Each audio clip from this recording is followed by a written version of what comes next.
vers la levée, la requalification, le maintien de l'état de siège, c'est la question qui caresse les esprits. Le chef de l'État a consulté les chefs des institutions avant de décider du sort à réserver à l'état de siège. Un incendie d'origine inconnue a causé plusieurs dégâts matériels dans le nouveau site du marché de Matadi-Kibala dans la commune de Mangafula. La nuit de ce lundi, plusieurs marchandises sont parties en fumée.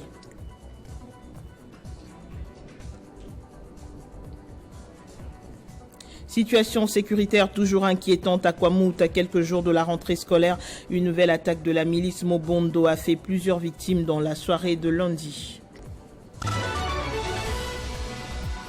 Ouverture du 15e sommet du BRICS ce mardi en Afrique du Sud. 5 pays émergents y prennent part également. Le Premier ministre de la RDC, Jean-Michel Sama-Lukonde. Très heureuse de vous retrouver pour cette nouvelle édition. On ouvre avec le chef de l'État, Félix Tshisekedi, qui s'est entretenu le lundi avec quelques chefs des institutions du pays pour avoir leur avis principalement sur l'état de siège. Lors de cette rencontre, plusieurs autres questions ont été abordées, notamment la question liée à la sécurité ainsi que le processus électoral. Aujourd'hui, il s'est agi principalement des questions sécuritaires parce que ça reste la priorité des priorités au niveau du pays. Ce sont des questions qui lui sont chères et une évaluation un peu des processus dans lesquels nous sommes engagés, tant celui du processus de paix de Nairobi que les engagements que nous avons avec la vérification de Luanda, mais tout ceci bien sûr avec les interactions avec les différentes communautés dans lesquelles nous sommes, notamment l'EAC, la SADC, mais finalement l'Union africaine elle-même. Et cette question, comme vous le savez, est intimement liée à la question de l'état de siège, qui a d'ailleurs été discutée récemment en termes d'évaluation par cette table ronde qui avait été ouverte par lui le lundi 14 août, ce qui s'est achevé le 16. Et donc aussi une revue par rapport à cette question-là de l'état de siège, mais bien entendu aussi le processus électoral, car comme vous le savez, nous sommes engagés dans ce processus qui doit aboutir d'ici le 20 décembre à ces organisations générales, tant au niveau présidentiel, législatif national, provincial et communal. Et donc c'était important qu'on aborde un peu ces sujets importants.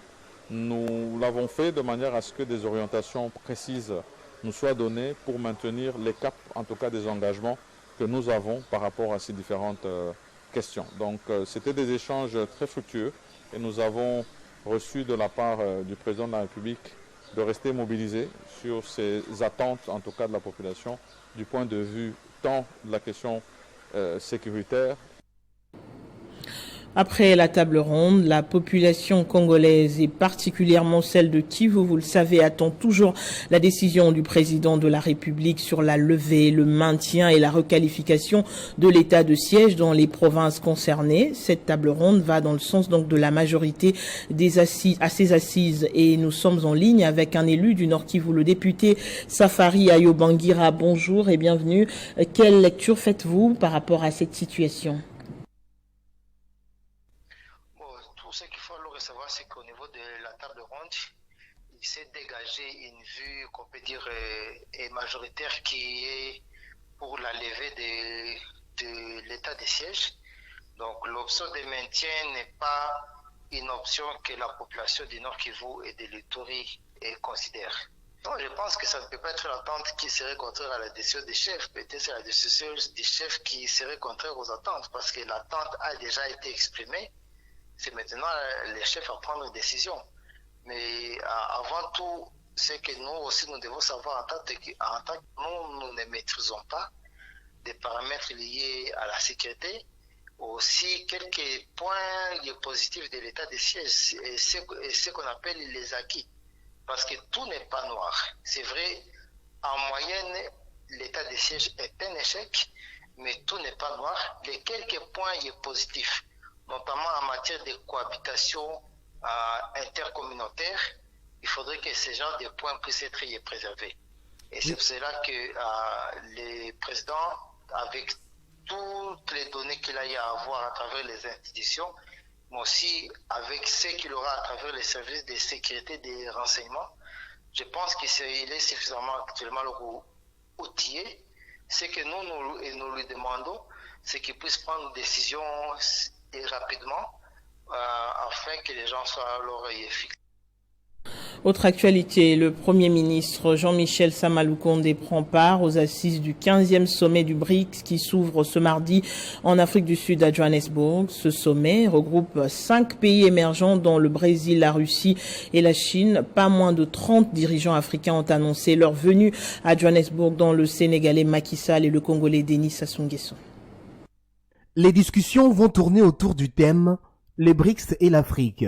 Il s'agit du partenariat pour une croissance mutuellement accélérée, un développement durable et un multilatéralisme inclusif. Actuellement, 23 pays africains se sont déjà portés candidats pour une intégration au sein de l'organisation, parmi eux le Sénégal, l'Algérie, l'Éthiopie et l'Égypte. D'autres n'ont pas encore jusqu'ici fait preuve d'une volonté claire de rejoindre l'organisation. De leur nombre, la République démocratique du Congo, le Comore et le Gabon. Le BRICS est un regroupement des économies mondiales du Brésil, de la Russie, de l'Inde, de la Chine et de l'Afrique du Sud. Le club des BRICS regroupe 42% de la population mondiale et environ 25% du PIB mondial. La République démocratique du Congo est représentée à ses assises par le Premier ministre Jean-Michel Sama Lukonde à la tête d'une forte délégation. Ce 15e sommet du BRICS qui s'ouvre à Johannesburg en Afrique du Sud se déroule sans le président Poutine, pourtant annoncé il y a quelques jours. Un incendie d'origine inconnue a causé plusieurs dégâts matériels au marché de Matadi-Kibala dans la commune de Mongafula. Des marchandises sont parties en fumée. Selon les témoins, aucune perte en vie humaine n'a été enregistrée. Il s'agit d'un énième incendie à Kinshasa après ceux de Rigini, quand Lufungula et plus récemment à Calais au sud Kivu. C'est dans la nuit du lundi 21 à ce mardi 22 août que le feu s'est déclaré dans ce marché très réputé de la capitale, consumant tout sur son passage et faisant des dégâts matériels importants. D'après les premières informations recueillies auprès de témoins, plusieurs marchandises sont parties en fumée et aucune perte en vie humaine n'a été enregistrée. L'origine de ce drame n'est pas encore connue, mais des sources sur place rapportent que tout serait parti d'un court-circuit. Ce énième incendie s'ajoute à la liste de 2 déjà survenus en RDC, notamment à Rigini, au camp Lufungula et plus récemment à Calais, au sud Kivu. La situation sécuritaire toujours inquiétante à Kwamouth. À quelques jours de la rentrée scolaire, une nouvelle attaque de la milice Mobondo a fait plusieurs victimes dans la soirée de lundi. La société civile locale tire la sonnette d'alarme afin que des dispositions sécuritaires soient prises afin de permettre aux élèves de reprendre le chemin de l'école. Et puis ces propositions du professeur émérite Isidore Ndayouel qui défraie la chronique. Ce scientifique est porteur d'un nouveau projet de constitution fixant le mandat présidentiel à 9 ans non renouvelable. Il propose également la création du poste de vice-président de la République. En réaction justement à cette proposition, le secrétaire permanent adjoint du PPRD, Ferdinand Cambéré, pense qu'elle ouvre la voie à un débat de fond. Et pour lui, la problématique d'hommes se pose beaucoup plus avec acuité au jour d'aujourd'hui que celle des textes en rapport avec le mandat présidentiel. On l'écoute. Je crois que je dois saluer ces efforts scientifiques, surtout considérer ça qu'il ouvre un débat, qui est un débat nécessaire. Simplement, moi, ma question, c'est celle, rien qu'à s'arrêter au terme des durées des mandats, est-ce que réellement notre problème dans notre pays, c'était le problème des termes de mandat pour dire que quand on a un président qui n'a que 9 ans, de durée non renouvelable et de députés 7 ans et que ça va arranger le problème. Je pense qu'il faut que finalement les gens se mettent autour d'une table et c'est ça l'idée que je crois qu'il est en train de lancer ou d'ouvrir l'éminent professeur Ndayouel pour que nous parlions de notre pays. Parce que si ce n'était qu'un problème de texte ou de durée de mandat, pourquoi la constitution de Louabourg n'avait pas fonctionné alors qu'il y avait des éminents aussi cadres du pays qui se sont mis ensemble pour réfléchir comment remplacer la loi fondamentale pour que nous ayons notre constitution. Ça n'avait pas fonctionné. Tout de suite, c'était le coup d'État du maréchal et ses amis. Et on est entré dans une très longue dictature de plus de 30 ans. Aujourd'hui, nous avons une constitution. Ceux-là qui sont là aujourd'hui, qui violent constamment la constitution. Les processus politiques, on n'en tient même plus compte. Nous sommes dans une profonde crise. Est-ce que vraiment nous pouvons dire que le problème du Congo, c'est le problème des textes ou c'est le problème carrément des individus? Coup de filet de service de sécurité, près de 20 véhicules de luxe, dont une douzaine de Range Rover et Toyota hybride dernier modèle, volés en Europe et vendus en RDC, ont été saisis par la police criminelle en collaboration avec Interpol. Les véhicules portent déjà des plaques d'immatriculation de la RDC et étaient pour la plupart en circulation depuis plusieurs mois. Tous répartis de plusieurs signalements des vrais propriétaires de ces véhicules restés dans l'espace Schengen et au Royaume-Uni. Et selon des sources concordantes, tous ces véhicules pourraient être remis en Europe. La Cour constitutionnelle siégeant en matière pénale ce lundi dans l'affaire Boukangalonzo qui inclut l'ancien Premier ministre Matata Ponyo et ses co-accusés a renvoyé l'affaire au 4 septembre pour le début des audiences de la phase pré-juridictionnelle. Lors de l'audience de ce lundi, des procédures d'irrégularité de la saisine ont été soulevées par la Cour de la part du prévenu Matata Ponyo et Grobler Chryslo Stéphanous. Plus de détails dans ce reportage. 2 ans après s'être déclarée incompétente, la Cour constitutionnelle, une première dans l'histoire de la RDC, a démarré ce lundi 21 août 2023 avec le procès concernant l'ancien Premier ministre et actuel sénateur Matata Ponyo et ses co-accusés. L'ancien gouverneur de la Banque centrale du Congo, Deogracias Mutombo, et l'homme d'affaires sud-africain Chryslo Grobler, dans le cadre du projet agro-industriel de Boukangalonzo. Buté à des procédures d'irrégularité des prévenus Matata Ponyo et de Chryslo Grobler, la Cour n'a pas pu évoluer dans l'instruction de ce dossier.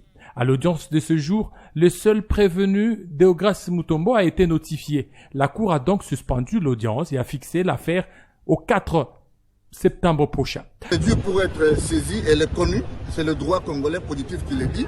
Et donc, vous avez un espoir, les greffiers savent à qui il s'adresse et s'il ne sait pas atteindre ni la personne, ni un serviteur, encore moins quelqu'un qui est lié à la personne, au premier ou au second degré, eh bien, il y a une note d'OPJ qu'on fait. Les avocats du sénateur Matata Ponyo déclarent que leur client n'a pas été régulièrement saisi.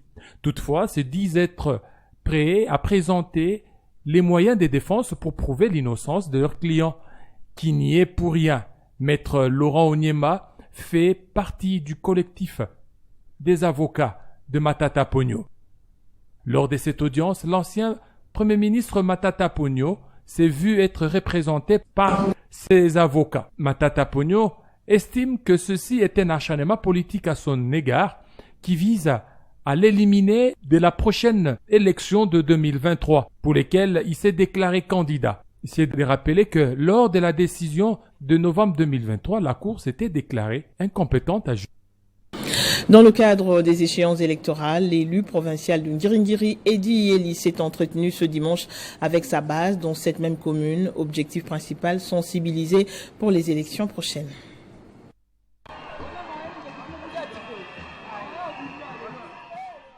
En sa qualité du président fédéral MLC Funa 1 et élu de la même commune, Edi Iyeli a rendu visite à ses bases, question de les conscientiser et le réarmer pour les élections de décembre qui arrivent à grands pas.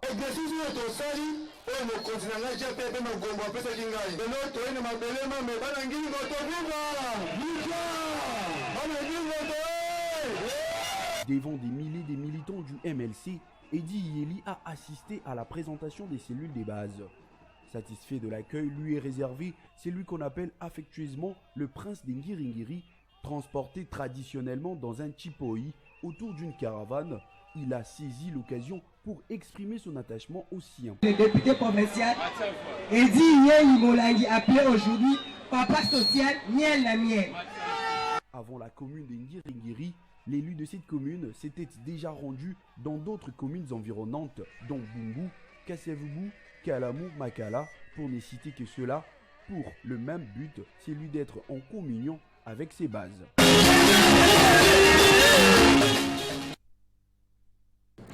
C'est à l'hôtel Béatrice qu'a eu lieu ce mardi 22 août la cérémonie de restitution et remise solennelle des travaux du comité scientifique de l'UNPC. Ce document, remis au ministre de la Communication et Médias, Patrick Mouyaya, servira de canevas de discussion lors du congrès prévu incessamment. Dans l'entretemps, les probables challengers à la présidence de l'UNPC nationale se disent prêts pour la bataille. Reportage de Jonathan Chobo. Oui, je suis prêt et d'ailleurs nous sommes en train de préparer le mini-congrès de Kinshasa en ce moment. Vous avez vu vous-même comment les journalistes, tous les journalistes là, attendent qu'on puisse désormais avec ces nouveaux textes formaliser notre métier, nettoyer ce métier. C'est une question d'engagement, une question de disponibilité, une question de parole donnée. Depuis que nous avons été élus, nous avons toujours travaillé pour les journalistes. Quel que soit leur bord, quelle que soit leur situation, quelles que soient les circonstances. Pierre Mbouyu est à tout le feu. C'est l'un des meilleurs secrétaires que l'UNPC ait connu. Ce travail qu'il fait aujourd'hui au niveau de Kinshasa mérite d'être fait pour l'ensemble du pays. Nous recevons énormément de sollicitations qui nous viennent des provinces, qui admirent ce qui est fait ici en termes de protection des journalistes, en termes de suivi, en termes de séances de formation. Et donc, oui, c'est un duo qui fonctionne et qui est respecté et reconnu par beaucoup d'interlocuteurs, y compris les officiels. D'abord, il faut noter que le siège de l'UNPC a été vendu. Quand nous sommes venus, nous avons fait beaucoup de démarches, nous avons même eu des contrats de location, mais nous avons un problème de cotisation. Ils le savent. Quand ils m'appellent président, ils voient la détermination que nous avons, ils voient le courage que nous avons, ils voient la respectabilité qui est manifestée à notre égard. Ils savent que le journalisme ou ce métier, c'est d'abord le leadership, c'est d'abord la détermination, c'est aussi le modèle qu'il faut montrer. C'est tout ceci qui doit être désormais présidé dans le chef de ceux qui veulent diriger la profession. Et dans le Haut-le-Mami, la gouverneure Isabelle Yumba a reçu en audience ce lundi la délégation du ministère national de la pêche et élevage qui est venue présenter des civilités pour la réussite de leur mission au niveau de la province. La délégation du ministère national de la pêche et élevage, conduite par les docteurs Claudie Fasso et Kofo, a été reçue par la gouverneure du Haut-le-Mami, Yumba Kalenga Mushimbi, dans son office du travail. Cette délégation a signifié à l'autorité de la province du Haut-le-Mami l'objet de sa mission consistant à présenter les résultats d'une étude qualitative faite dans le Haut-le-Mami autour des déterminants socioculturels et des comportements des risques liés aux maladies zoonotiques prioritaires.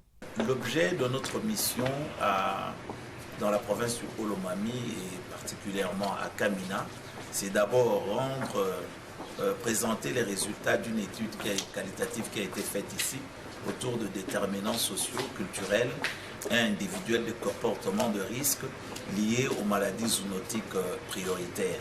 Et ensuite, former et installer le comité de coordination provinciale Une Santé. Et lorsque ce comité sera installé, préparer avec ce comité le plan d'action opérationnel et la feuille de route pour sa mise en œuvre. Après présentation des civilités, la gouverneure Yumba Kalenga Mushimbi leur a souhaité un bon séjour à Kamina, chef-lieu de la province du Haut-le-Mami, et un bon accomplissement de leur mission. En Afrique, le Mali et le Burkina Faso joignent l'acte à la parole en apportant leur soutien à Niamey pour contrer une nouvelle intervention militaire ou une éventuelle intervention militaire des pays membres de la CEDEAO. L'information a été annoncée à la télévision nationale du Niger. Depuis le coup d'État au Niger, la tension reste tendue. Le Mali et le Burkina Faso ont décidé de déployer des avions de combat au Niger en soutien contre une éventuelle intervention militaire de la Communauté économique des États de l'Afrique de l'Ouest, CEDEAO, telle que cette dernière l'a prévu. Lors d'une réunion de chefs d'état-major de pays membres de la CEDEAO tenue le week-end dernier au Ghana, la date de l'intervention militaire imminente au Niger n'a pas été révélée, mais l'organisation a déclaré que ses forces militaires étaient prêtes à intervenir dès que l'ordre sera donné. De l'autre côté, depuis le samedi matin, des milliers de Nigériens se sont rendus devant le stade Séni Kouché, dans le centre-ville de la capitale, Niamey, pour s'inscrire comme combattants volontaires, unissant leur voix contre ce qu'ils appellent ingérence de la CEDEAO. Ces hommes, qui répondent à l'appel de plusieurs organisations, seront éventuellement mobilisés en tant qu'auxiliaires civils de soutien aux forces armées. Mamadou Ourana, jeune Nigérien. L'amour de ma patrie. Et en plus, le Niger c'est notre pays. J'ai l'amour de notre pays. Je veux m'engager pour le Niger. Vive le Niger. La position du Mali et Burkina Faso par rapport au Niger joue un rôle d'avertissement, selon lequel toute intervention serait considérée comme une déclaration de guerre contre les Burkina Faso et le Mali. Jour J-1 avant la présidentielle au Zimbabwe, des millions de Zimbabwéens vont voter mercredi dans un climat politique plutôt tendu. Le chef de l'État sortant, Emmerson Mnangagwa, 80 ans, affrontera Nelson Chamisa, chef de l'opposition, 45 ans. Et en sport, le go de la 29e édition du championnat national sera donné demain dans 3 villes du pays. À Kinshasa, le FC Les Aigles du Congo ouvrira le bal avec Maniema Union au centre Kourarampova. Et pour sa première saison, le FC Les Aigles veut voler plus haut en Ligue 1. Il veut voler plus haut en Ligue 1 comme l'Aigle Royal dans les airs. Le football club Les Aigles du Congo affiche déjà ses couleurs pour la saison 2023-2024. Ceci n'est pas nouveau. C'est quelque chose que je vous avais déjà annoncé il y a de cela près de 4 ans aujourd'hui. C'est tout simplement la continuité. Comme j'aime le sport, j'aime la jeunesse congolaise, j'aime la mentalité des sportifs congolais. Et j'aimerais vraiment apporter un réel changement et apporter quelque chose d'un petit peu innovant.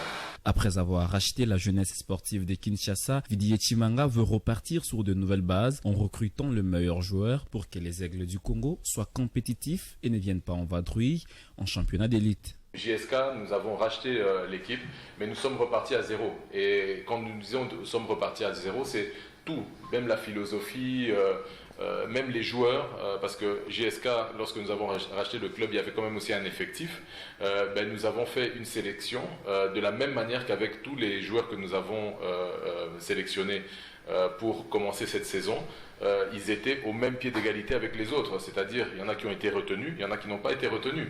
Donc c'est vraiment un projet nouveau, c'est une nouvelle équipe qui commence à zéro, encore une fois je le répète, et ne dépend de personne si ce n'est de ma personne, et qui n'est affilié à personne si ce n'est à ma personne. Le projet à long terme sera dévoilé l'un de ces 4 sur toutes les plateformes digitales du club.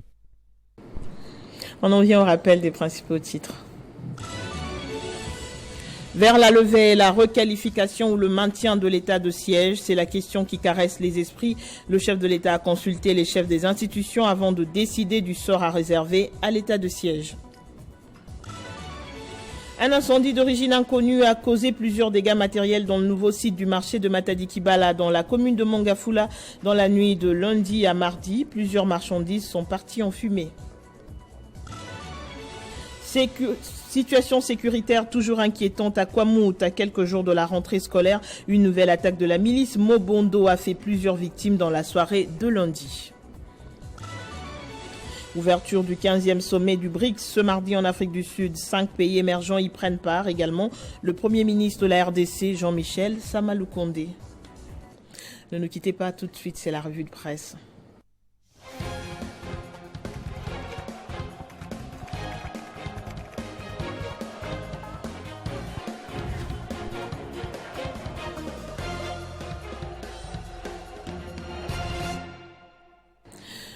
Et comme tous les mardis, nous sommes avec Héritier Ntambois. Nous avons repris l'habitude. Bonjour et bienvenue, Héritier. Merci Amina Bayombo et bonjour à tous.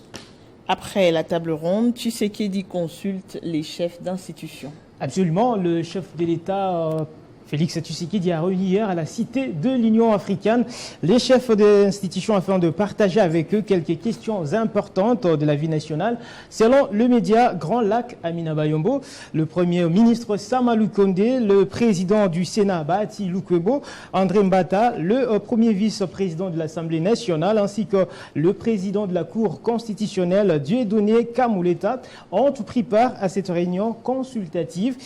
Faisant la restitution de cette réunion interinstitutionnelle, le chef du gouvernement a fait savoir que Félix Tshisekedi a analysé avec ses interlocuteurs la situation sécuritaire avec en toile de fond l'état de siège. Une semaine après la tenue de la table ronde d'évaluation, renseigne ces tabloïds de médias à un autre Amina Bayombo. L'avenir thématise, Tshisekedi consulte les chefs des institutions. Les confrères estiment que le moment est venu pour le président de la République de consulter les chefs des institutions sur les options à lever. Ceci intervient avant la communication du président de la République Félix Tshisekedi à la nation, suivant bien entendu les différentes recommandations qu'il a reçues. Les tabloïds mettent cette fois-là l'accent sur ses propos. Je cite, le chef de l'État a demandé de rester mobilisé sur les attentes de la population en général et de l'Est en particulier relatives aux questions sécuritaires et au processus électoral, a déclaré Jean-Michel Samaloukonde, le chef du gouvernement. Alors pour actualité.cd Amina, les processus électoraux est en cours, voulais-je dire, était également abordé au cours de cette réunion. Nous sommes engagés dans le processus électoral qui doit aboutir d'ici le 20 décembre à ces organisations générales, tant au niveau présidentiel, législatif national, provincial et communal, a souligné le chef du gouvernement, renseigne le tabloïd.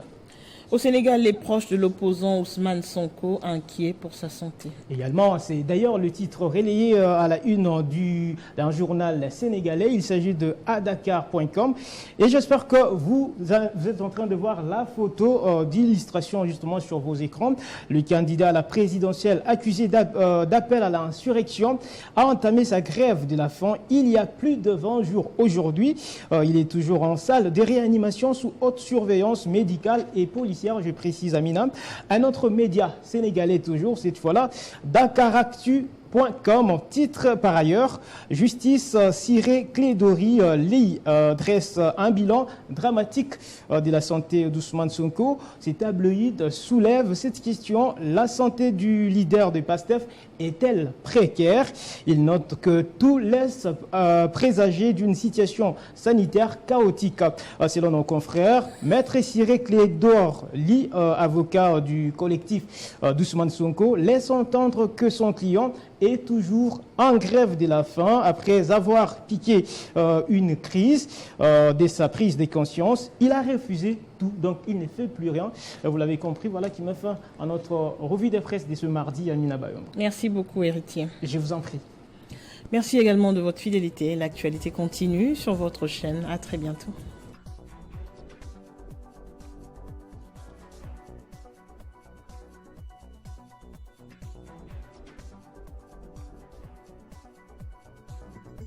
Retrouvez toute l'actualité en continu sur www.tele50.cd.